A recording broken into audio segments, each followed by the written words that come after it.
안녕하십니까, 레필입니다. 8월 24일 원자력 테마 보도록 하겠습니다. 오늘 전체적으로 상승을 했고요. 우리 기술 제외하고는 모두 상승으로 진행이 되었습니다. 사실 오늘 KRX 본장 기준으로는 크게 상승한 종목이 없었고요. 성황밴드 정도가 좀 올라갔었는데 그 외 다른 종목들은 좀 NXT에서 상승을 하는 것을 볼 수가 있습니다. 그래서 NXT에서 지금 이렇게 상승한 이유가 좀 있는데요. 같이 한번 좀 이따가 보도록 하겠습니다. 일단 증시 동향부터 먼저 보도록 하겠습니다. 코스피는 3% 정도 하락을 했습니다. 6,696포인트로 진행이 되었고요. 일별 기준으로는 또 음봉으로 진행이 되면서 고점을 또 낮춰가는 형태로 진행이 되고 있습니다. 큰 급락 이후에 21선 태우면서 좀 반전에 대한 흐름을 보여주었는데요. 아직까지는 다시 한번 대세 상승을 하기에는 좀 부족한 모습입니다. 그래서 반도체 종목 위주로 오늘 하락이 좀 컸고요. 그 영향으로 코스피 지수도 하락을 했습니다. 외국인 투자자도 3조 9천억 정도 매도를 했고요. 21일에도 매도했고 19일에도 매도를 크게 하면서 최근에 또 옵션 만기 이후에는 외국인 투자자가 또 매도 포지션을 잡기 시작했습니다. 그리고 기관 투자자도 1조 7천억을 매도했는데요. 금융투자 7,800억 매도했고 나머지 금융투자 지금 이제 8월달 들어서도 계속 좀 매도에 집중을 하는 모습이고요. 그래서 확실히 수급 자체가 매도에 좀 편중된 모습을 보여줍니다. 코스닥은 1.4% 반등을 했고요. 코스피 대비해서 반등을 한 모습이 좋았고 외국인 투자자는 3천억 정도 코스닥을 매수했고요. 기관 투자자는 큰 매수 없었지만 일단 매도는 하지 않았습니다. 그래서 코스닥이 조금 더 최근에 이 강한 모습을 보였다가 좀 약세를 보였는데요. 다시 한번 상승을 시작하는지 좀 보도록 하겠습니다. 자, 그래서 좀 다른 움직임을 보였고 그 다음에 원달러는 1384원으로 또 하락으로 진행이 됩니다. 그래서 연일 이제 환율이 계속 내려가는 형태로 진행이 되고 있고요. 일단 쉬지 않고 1,500원에서 내려왔기 때문에 이 추세를 계속 살려서 내려갈지 좀 보겠습니다. 일단 이제 60월봉선 거의 이제 추세상의 하단까지 도달을 했는데요. 이 이후에 또 한번 빠른 반등이 나올지 이 정도 수준에서 자리 잡을지 좀 보겠습니다. 자, 이 정도로 했고 이제 해외 증시를 보면 니케이는 0.7% 정도 하락을 했고요. 다우나스닥은 오늘 이제 장이 열립니다. 이 정도로 보고 오늘 지수 선물 보도록 하겠습니다. 선물 지표는 US테크 100은 지금 0.5% 정도 하락을 하고 있고요. 나머지도 하락으로 진행이 되고 있습니다. 그래서 오늘은 전체적으로 좀 하락으로 나타나는 모습이고요. 원자재 가격은 85.35달러. 지금 오늘 하루도 계속 이제 이 유가가 떨어졌다 올라갔다를 반복을 하고 있습니다. 그러나 80달러 중반 수준에서 계속 유지를 하는 모습이고요.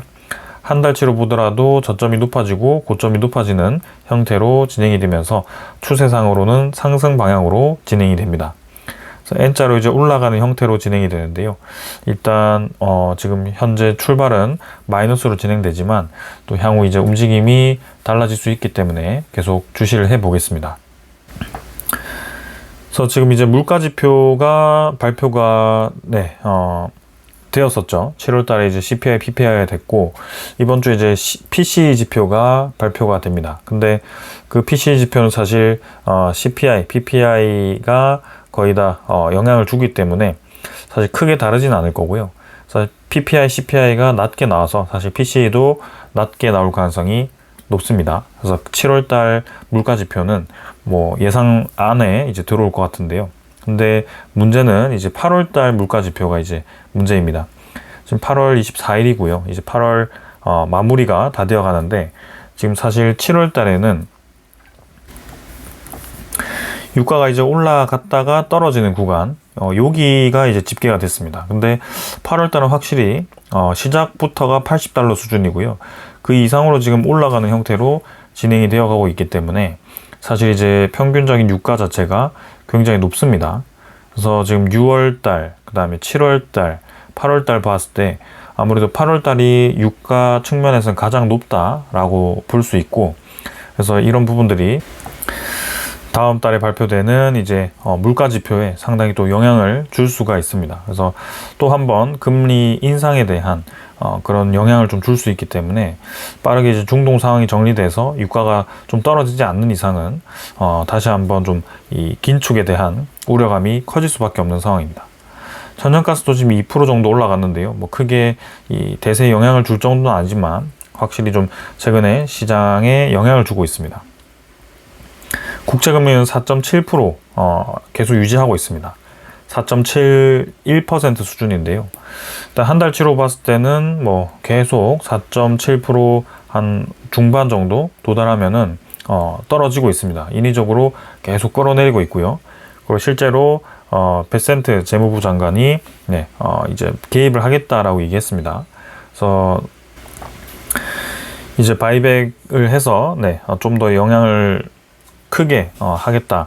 국채에 대한 매입을 결국에는 단기물을 발행해서 하겠다라는 것을 보여줬고요. 그 평가가 지금 다릅니다. 계속 이제 결국에는 올라가는 방향으로 간다. 그래서 단기물 만들어도 큰 소용 없다. 이렇게 보는 입장도 좀 있고요. 일단 단기적으로는 안정화는 확실하기 때문에 뭐 급한 불은 막는다. 이렇게 보는 경우도 있는데 일단 뭐 대세적으로는 지금 부정적으로 좀 보는 시각이 많습니다. 그런 이유 때문인지 그 소식 때 사실 떨어졌던 국채금리가 다시 그대로 지금 올라와 있는 상황이고요.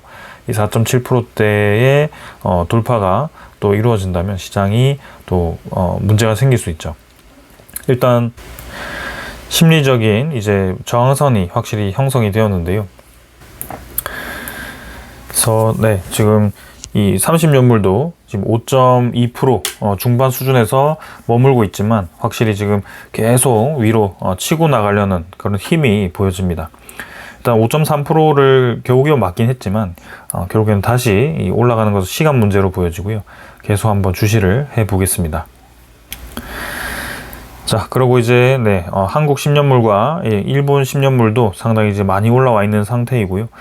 떨어지긴 했지만 확실히 좀 영향이 좀 있습니다. 그래서 이런 부분들도 좀 같이 보도록 하겠습니다.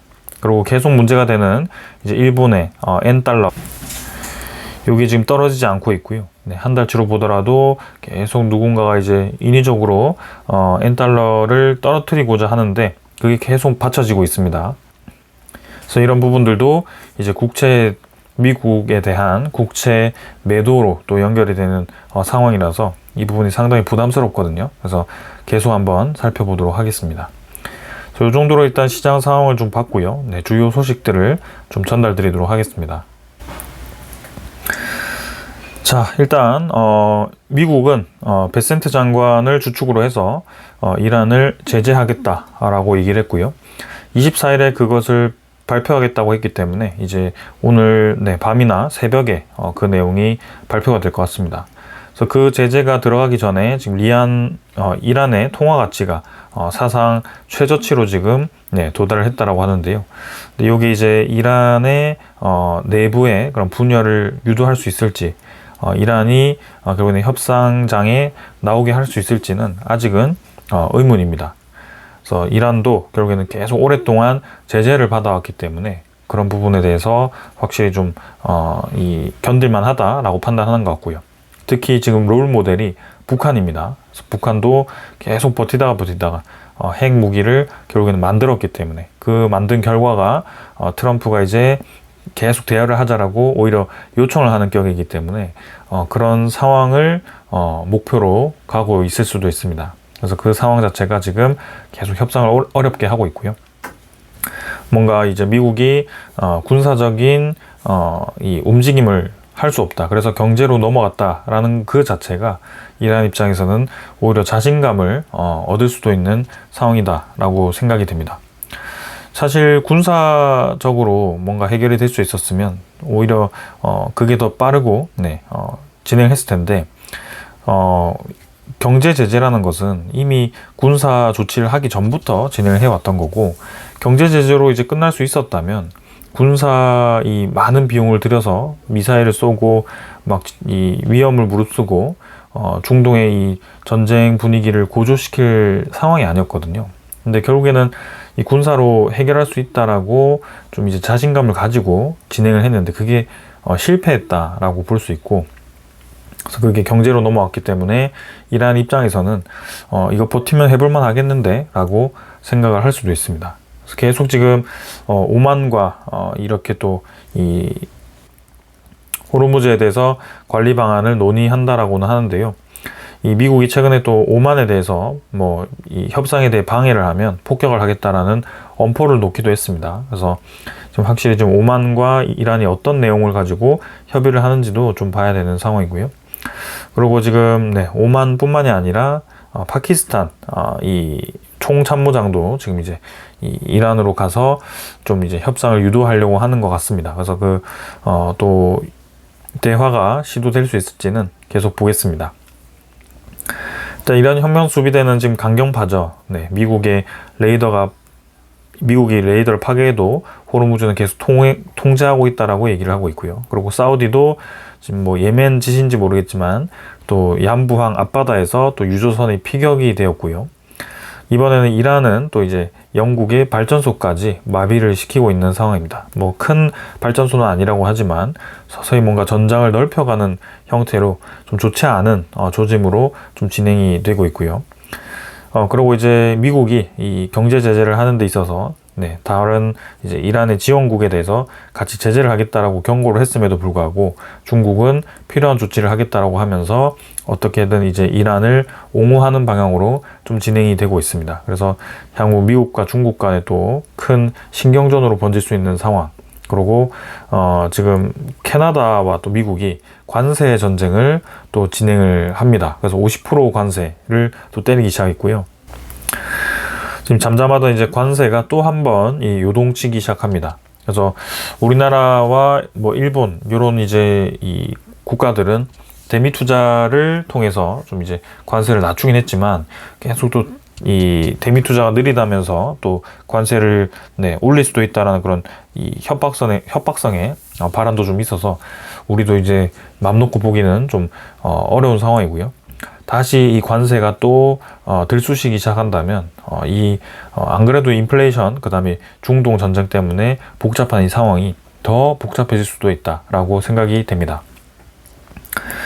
그러면서 이제 미국의 연준 매파 인사는 인플레이션 목표가 이란 전쟁 끝날 때까지 달성이 어렵다라고 얘기를 하고 있고요. 그래서 국가 부채가 지금 너무 높고 40조 달러가 돌파되었고 국제금리가 4.7%인데 여기 이제 5%까지 올라가면 문제가 된다는 얘기가 여기저기서 나오고 있거든요. 그래서 이런 부분들을 계속 지켜봅니다. 그래서 이 긴축을 너무 늦지 않게 진행해야 된다는 얘기가 계속 나오고 있기 때문에 이제 9월로 넘어갔을 때 그 FOMC에서 어떤 얘기가 나오는지도 좀 봐야 되는 상황입니다.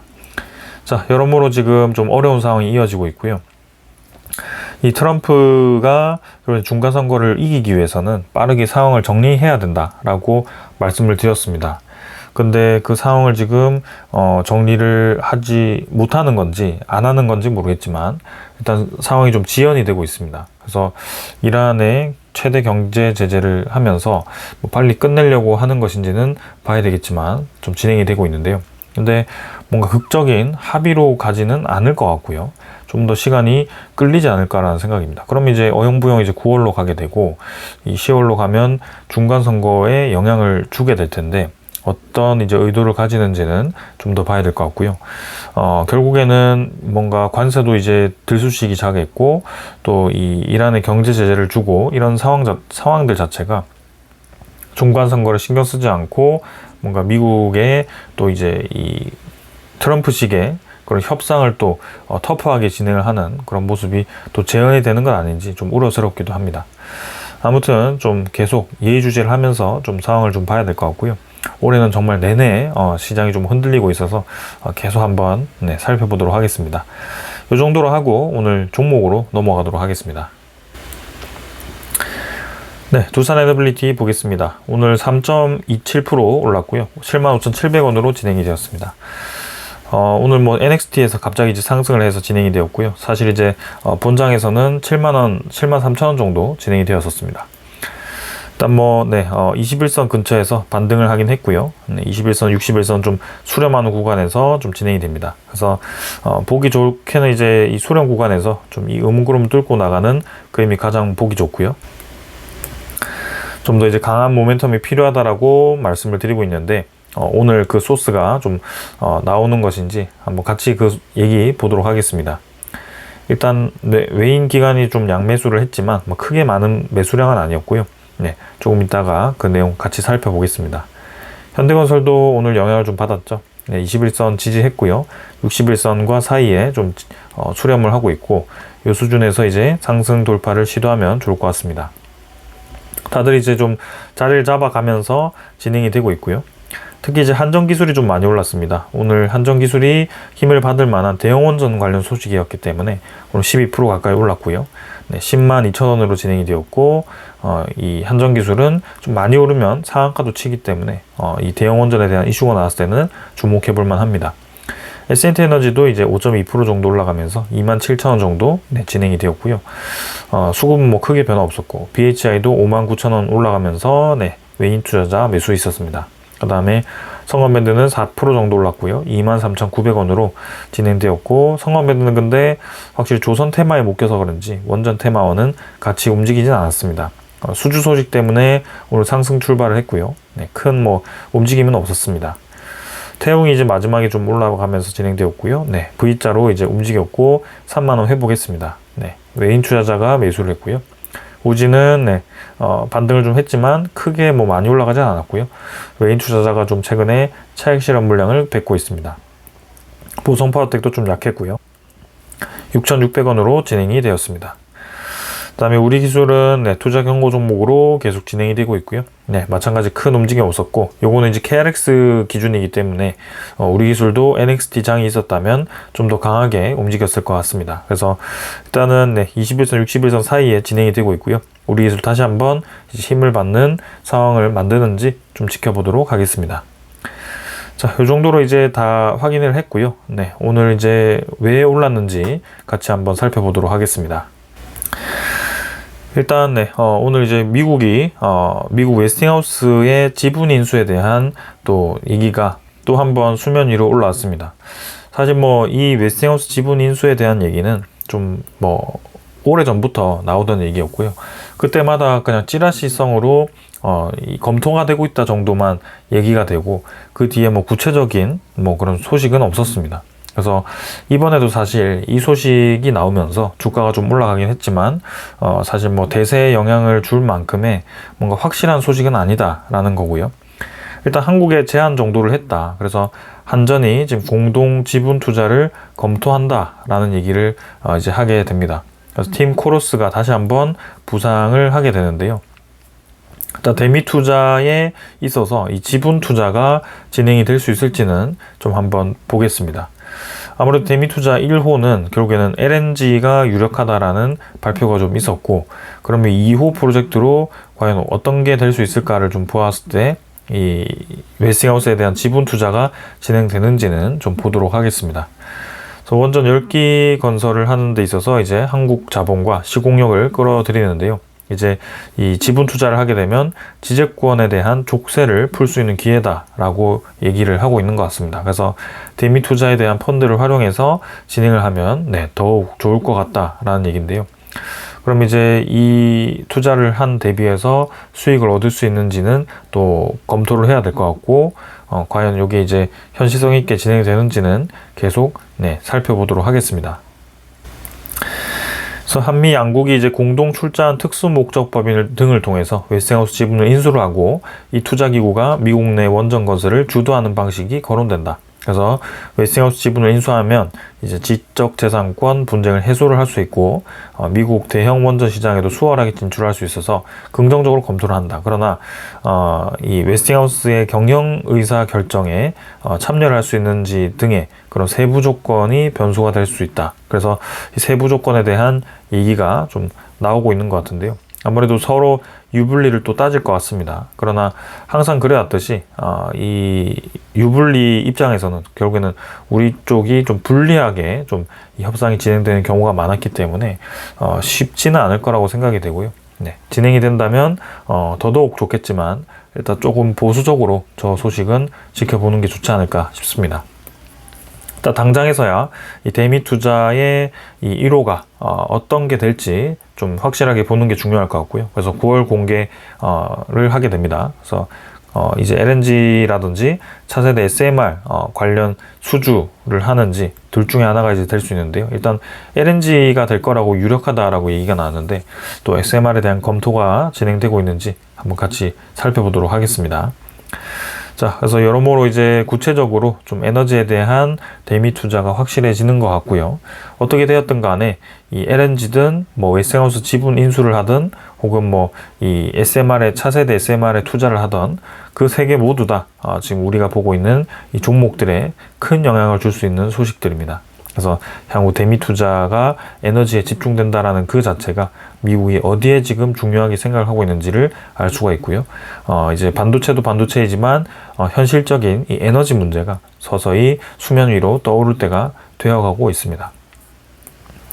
그럼 미국의 홀텍사는 인도 구자라트에 이렇게 SMR 생산 거점 설립을 추진을 하고 있고요.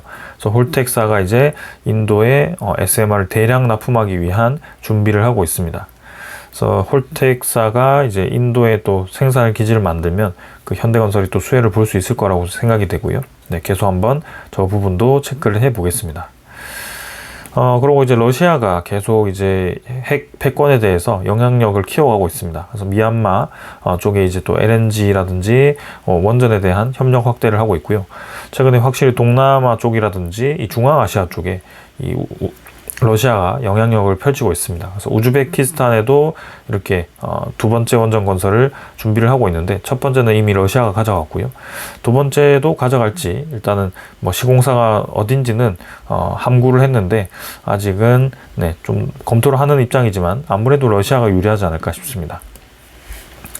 우리나라는 확실히 지금 원전에 대한 이 건설이 이제 본격적으로 검토가 되고 있고요. 이 전력을 이제 분석해 봤을 때 확실히 이제 부족하다라는 게 점점 더 현실화되고 있습니다. 사실 몇 년 전부터 이 전력이 부족할 거라고 얘기가 나왔었는데요. 근데 이제 현실화되니까 현재 여당, 그죠, 정부도 그 부분을 인정을 하고 이제 원전 건설에 대해서 준비를 하고 있습니다. 그래서 수명을 또 20년으로 연장을 하게 될 것 같고요. 이렇게 되면 이제 우리나라의 향후 이제 10년 동안 계속 이제 수명이 만기가 되는 원전들을 좀 더 연장을 시키면서 신규 원전에 대한 추가 건설에 대한 그런 압박을 조금 이제 줄일 수 있고요. 그리고 기저 에너지원을 그나마 이제 확보를 좀 하면서 다행히 이제 그 정도는 충분히 커버가 가능할 걸로 보여집니다. 그래도 여전히 전력이 부족할 걸로 예상이 되고 지금은 이제 수명이 완료하는 에너지를 막는다고 신규에 대한 전력이 없어지는 거 아닙니다. 그래서 그걸 막으면서 신규 전력도 한 20기가와트 정도 또 지어야 되기 때문에 그게 뭐 모두 원전이 돼야 된다 이렇게 얘기하는 건 아니고요. 근데 상당 부분 기저 에너지원으로 이제 활용할 수 있는 에너지를 확보를 해야 될 텐데 지금 뭐 요거저거 선택할 게 없습니다. 결국에는 지을 수 있는 거 다 지어야지 그 전력을 달성할 수 있을까 말까이기 때문에 무조건적으로 일단은 시간이 되는 대로 건설이 검토돼야 되지 않을까 싶습니다. 자, 일단 이 정도로 이제 사항들을 다 확인을 했고요. 결국에는 핵심은 대미 투자가 될 것 같고요. 첫 번째는 대미 투자. 거기에 이제 웨스팅하우스 지분 인수도 포함이 되어 있을 것 같습니다. 그러나 이 지분 인수 얘기는 사실 단독으로 나왔고 이전에도 좀 많이 나왔었고 이게 뭔가 구체적으로 어떻게 진행이 된다 기간을 두고 얘기가 나온 게 아니기 때문에 아직까지는 우리가 이걸 보고 주가가 급등하니까 들어가야 된다 혹은 뭐 이 추가 매수를 엄청 강하게 해야 된다 이렇게 볼 수는 없습니다. 그래서 아무래도 이런 소식이 나오면 반짝 올랐다가 떨어질 가능성이 높고요. 그래서 웨스팅하우스 이 소식보다도 결국에는 대미 투자에 있어서 현실적으로 이제 SMR과 그다음에 대미 투자 대형 원전에 대해서 구체적인 이제 계약 소식이 들려올 수 있는 그런 소식이 들려와야 될 것 같고 그 다음에 이제 두 번째 우리나라의 신규 원전 건설 이 몇 기가 될 수 있느냐 그리고 이 한 개, 두 개 그냥 짧게 건설하고 끝나는 게 아니라 이제는 백년 대계 형태로 이 원자력에 대한 국가적인 투자, 그리고 실증단지, SMR에 대한 실증단지, 그 대규모 이제 이 해외 수출을 위한 준비들, 이런 것들이 진행이 되는지 좀 같이 살펴볼 필요가 있겠습니다. 그러면서 이렇게 진행이 되고요. 마지막 세 번째는 이제 대외적인 정세입니다. 사실 저는 지금 현재로서는 이게 가장 중요하다고 보여지고요. 대외 정세가 안정화가 돼야 됩니다. 결국에는 대외 정세가 안정화된다는 게 뭐죠? 금리가 올라가지 않고 내려가는 방향으로 진행이 될 수 있는 그 상황 자체가 만들어져야 된다. 이게 역으로 이제 올라가기 시작한다면 결국에는 건설 종목들, 철강 종목들이 상당히 지금 부담스러운 방향으로 진행이 될 거고요.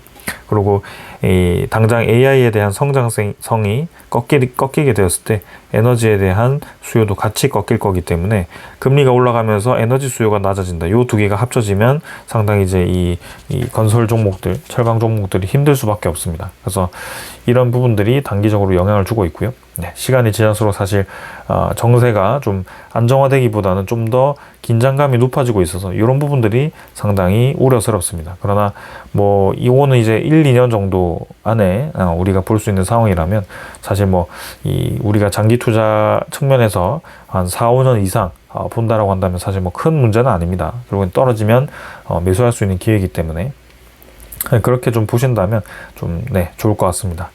자, 아무튼 이렇게 좀 진행이 되었고요. 일단은 저 세 가지 정도 초점을 두면서 계속 영상을 진행을 해 보겠습니다. 오늘 이 정도로 하고 마무리하겠습니다. 감사합니다.